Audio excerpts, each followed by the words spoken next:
Sir, पहिल्यांदा नमस्कार. नमस्कार. आपण सगळ्यांनी एकदा जोरदार टाळ्यांनी उन्मेष वाघ सरांचं स्वागत करा. आपण आज एका खास विशेष कार्यक्रमाला इथे उपस्थित आहोत. कामगार मेळावा आहे आणि दिनेश पाटील साहेब जेव्हा कामगार मेळावा आयोजित करतात त्यावेळी प्रत्येक वेळी एक नवीन प्रयोग असतो आणि नेहमी वेगवेगळ्या पद्धतीने कामगारांचं आपल्याला कसं काही चांगलं करता येईल याची भूमिका असते. आज तुमच्या मनातले प्रश्न म्हणजे बघा, माझं काम सोपं केलेलं आहे दिनेश पाटील साहेबांनी की उन्मेष वाघ सरांची ओळख आपल्याला सगळ्याला आहे आणि संपूर्ण देशाला आहे. कारण JNPA संपूर्ण देशाला आणि JNPA जो 36 वर्षाचा कालखंड आहे सर, या 36 वर्षाच्या कालखंडामध्ये जेव्हापासून उन्मेष वाघ सर यांनी कार्यभार सांभाळला आहे त्यामुळे JNPTने अनेक मोठे उच्चांक कार्यक्षमतेच्या बळावर, उत्पादकतेच्यामध्ये आणि सगळ्याच मानवी मूल्यांमध्ये सुद्धा सर. आणि त्यामुळे उन्मेष वाघ सरांची एक व्यक्तिमत्व संपूर्ण देशामध्ये आज एक चर्चेचा विषय आहे आणि आपण आज त्यांच्याशी लाईव्ह संवाद साधतोय, ही खूप मोठी गोष्ट आहे. आणि त्यामुळे असं म्हणतात की leadership is not a title or not a position, leadership is an action or an example. आणि याचं जिवंत उदाहरण म्हणजे आपले उन्मेष वाघ सर. सर, कार्यक्रमाला सुरुवात करतो आहे. पहिला प्रश्न JNPAच्या संदर्भामध्ये. JNPA आत्ता 36 वर्षांचे आहे, म्हणजे प्रौढ आहे आणि आत्ता हे नवीन उच्चांक आहेत. देशामधलं 1 नंबरचं बंदर म्हणून JNPAला ओळखलं जातं.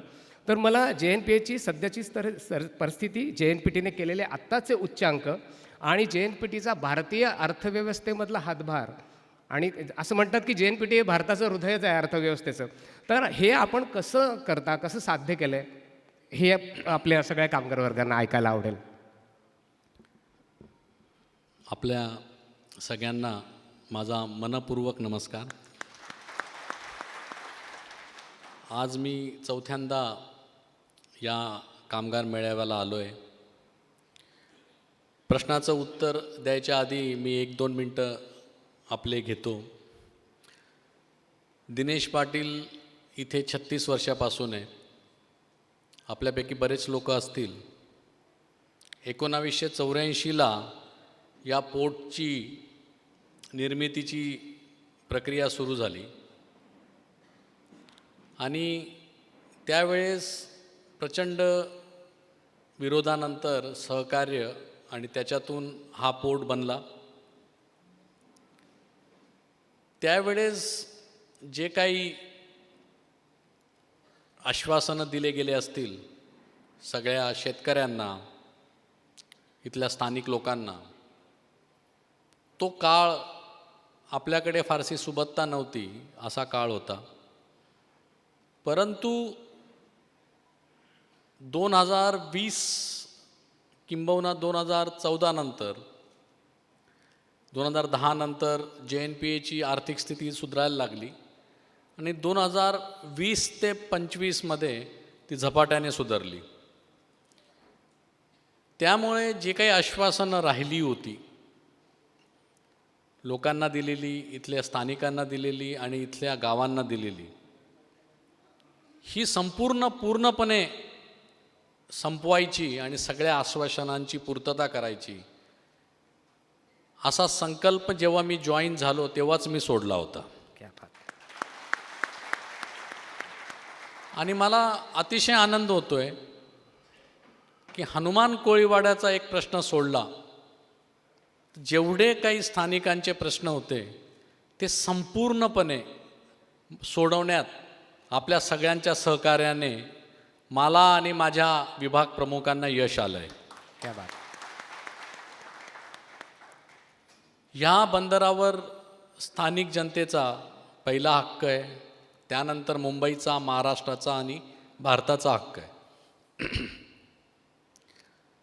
तुम्ही जो प्रश्न विचारला की आपण JNPAचं भारतात स्थान काय, तुम्ही योग्य बोलले. JNPA भारताचं हृदय आहे. याची बऱ्याचदा JNPAबद्दल मी बोलायचो किंवा बोलतो तेव्हा बऱ्याचदा बाकीचे काही लोक जे कॉम्पिटिटर आहेत किंवा सहकारी आहेत ते लोक साशंक असायचे. ओके. की हे म्हणतात की हे भारताचा सर्वोत्तम कार्यक्षम असं हे पोर्ट आहे हे यांना कोणी सांगितलं? किंवा बेस्ट परफॉर्मिंग पोर्ट आहे असं सर्टिफिकेट यांना कोणी दिलं? तर ते सर्टिफिकेट यावर्षी जागतिक बँकेने आपल्याला दिलं.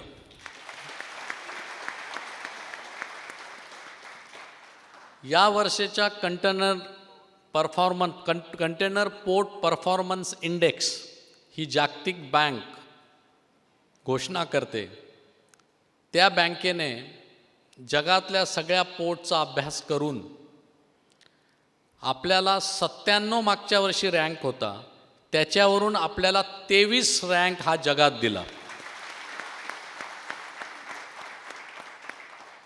आणि भारतात हा कंटेनर पोर्ट हा सर्वात कार्यक्षम आहे असंही सर्टिफिकेट दिलं. क्या बात.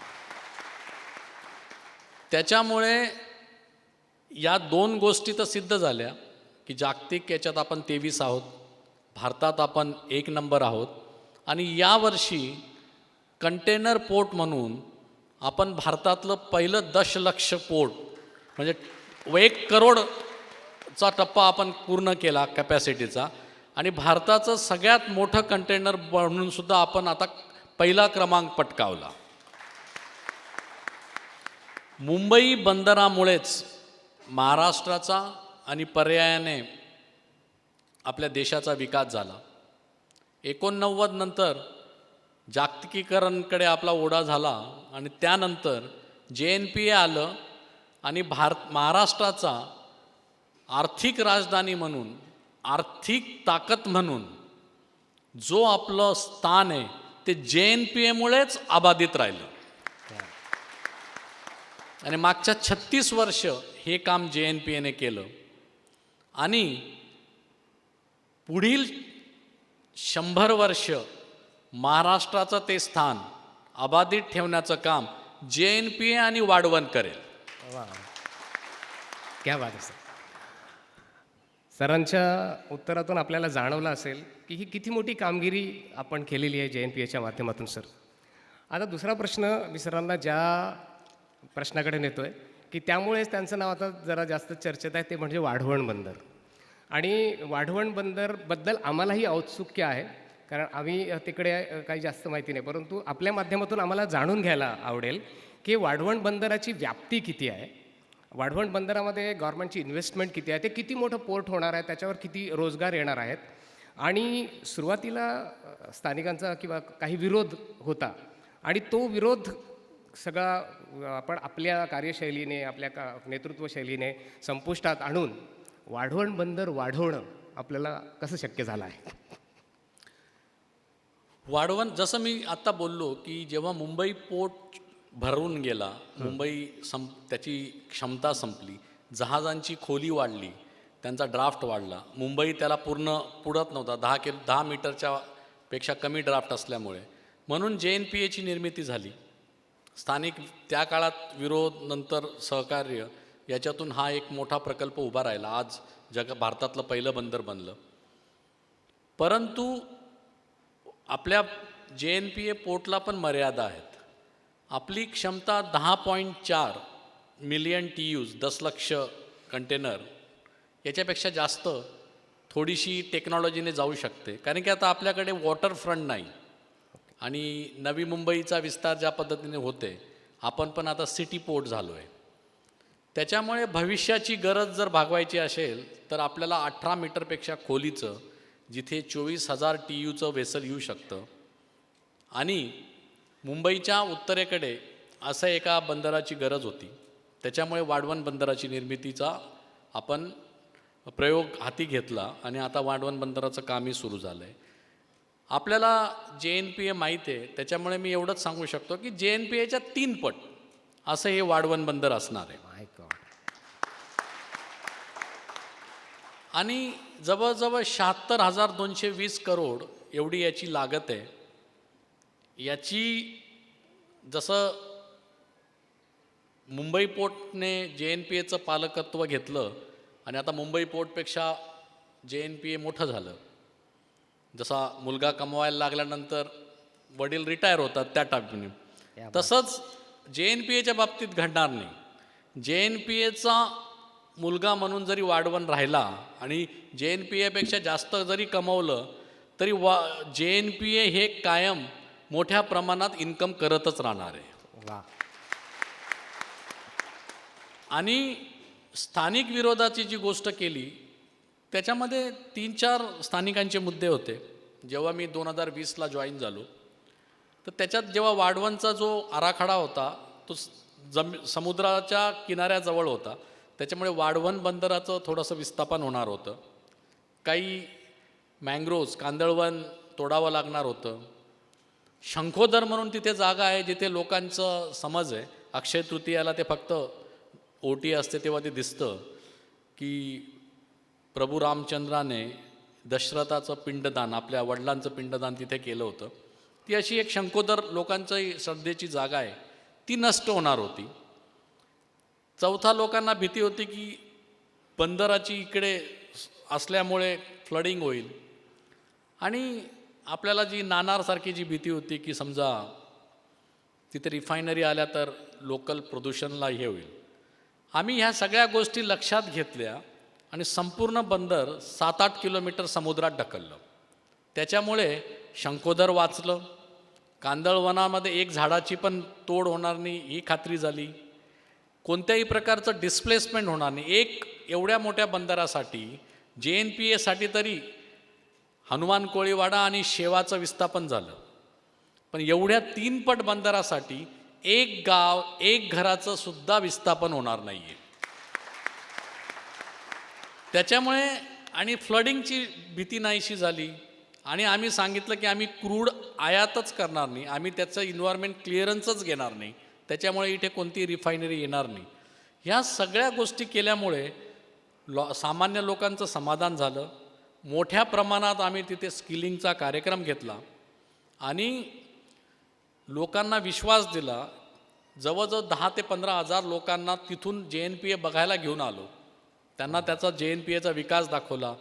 दिनेश पाटील, रवी पाटील यांच्याशी त्यांना भेटवलं. म्हटलं हे युनियन लीडर आहेत, हे तर तुम्हाला खरं सांगतील, आम्ही खोटं सांगत असू. वर्कर्सला भेटवलं, गावकऱ्यांना भेटवलं आणि त्यांना सांगितलं की तुम्ही JNPAमुळे जे तुमचं नुकसान झालं असेल, फायदा झाला असेल ते यांना स्पष्ट सांगा. सगळ्यांनी त्यांना पूर्णपणे संदिग्ध न ठेवता सांगितलं की बंदरामुळे तुमचा विकासच होणार आहे, वेडापणा करू नका. आमचे 4 लोक शहीद झाले, आम्हाला आज त्यांच्याबद्दल वाईट वाटतं, आमच्याकडे नीट माहितीचा अभावामुळे आम्ही विरोध केला, तुम्ही करू नका. याच्यामुळे 2020ला जेव्हा मी तिथे गेलो होतो तर 15,000 लोक माझ्या विरोधात आले होते. आज मी तिथे जातो तेव्हा हजारो लोक मला स्वागत करायला येतात. क्या बात आहे, जोरदार टाळ्या झाल्या पाहिजे. तर हा मूलभूत फरक त्या बंदरांच्या बाबत लोकांचा झाला. मला एवढंच म्हणायचं आहे, कोणत्याही ठिकाणी विरोध असतो तो गैरसमजातून असतो. आमचे पण कामगारांचे आणि आमचे पण संघर्षाचे प्रसंग 2020 ऑक्टोबरनंतर एकही मोर्चा कामगारांनी JNPAमध्ये आणलेला नाही. त्याचं सिंपल हे कारण हे आहे की कामगार नेत्यांना आणि कामगारांनाही माहीत असतं की सगळ्या मागण्या मान्य होणार नाहीत, काही गोष्टी आपल्याला हात बांधलेले असतात, परंतु चर्चेने ते आपण प्रश्न एक दुसऱ्याशी बोलून सोडू शकतो. 2 पावलं तुम्ही मागे जाऊ शकता, 2 पावलं प्रशासन मागे जाऊ शकतं आणि कॉमन ग्राउंडवर आपण भेटू शकतो. ही जी भावना आहे ही जेव्हा त्यांच्यामध्ये आणि आमच्यामध्ये निर्माण झाली, त्याच्यामुळे आम्हाला कोणत्याही गोष्टीसाठी, किंबहुना मी हे म्हणेल की सगळ्यात जास्त सपोर्ट मला माझ्या ज्या बोर्ड मीटिंग असतात त्याच्यामध्ये कामगार ट्रस्टी करतात. तर याच्यामागे हाच कारण आहे की आता आमच्यामध्ये संघर्षाचं नाही तर सहकार्याचं वातावरण आहे. क्या बात आहे. खरं म्हणजे मला ज्यावेळी साहेब सांगत होते माझी छाती अभिमानाने भरून येत होती. याला कारण असं की मुंबई पोर्ट पण महाराष्ट्रातच आहे, JNPA पण महाराष्ट्रातच आहे आणि आता याच्यात 3 पट मोठं असणारं वाढवण पण महाराष्ट्रातच होणार आहे. आणि त्यामुळे देशाला आपण किती महाराष्ट्र किती मोठी गोष्ट देतो आहे. आणि त्याच्याहीपेक्षा मोठी गोष्ट ही की ह्या सगळ्या पोर्टमध्ये एक महाराष्ट्राचाच सुपुत्र त्याचं लीड करतो आहे. ही किती मोठी गोष्ट आहे आपल्या सगळ्यांसाठी. सर, आम्हाला तुमचा खूप अभिमान वाटतो. अजून फक्त